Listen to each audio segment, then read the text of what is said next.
চীন দেশ থেকে এক সাংবাদিক বাংলাদেশে এসেছে রিপোর্ট করার জন্য।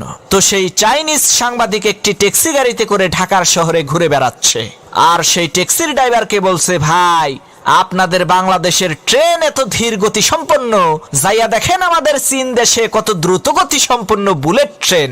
কি যে বলবো, আপনাদের দেশের বাস, ট্রাক, ট্যাক্সি সবকিছু এত ধীরে চলে কেন? আমাদের চীন দেশের সমস্ত যানবাহন কত দ্রুত গতি সম্পন্ন, খুব অল্প সময়ের মধ্যেই গন্তব্যে পৌঁছানো যায়। চাইনিজ লোকটির এই কথা শুনে বাংলাদেশের সেই ট্যাক্সি ড্রাইভার কোনো উত্তর না দিয়ে একেবারে চুপচাপ গাড়ি চালাচ্ছে।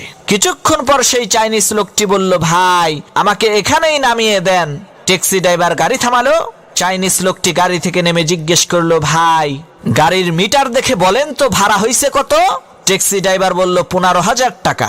ট্যাক্সি ড্রাইভারের এই কথা শুনে চাইনিজ লোকটি বলে উঠল, ধুর মিয়া, আপনাদের দেশের ট্রেন আসতে চলে, বাস আসতে চলে, ট্রাক আসতে চলে, গাড়ির মিটার এত জোরে চলে কেন?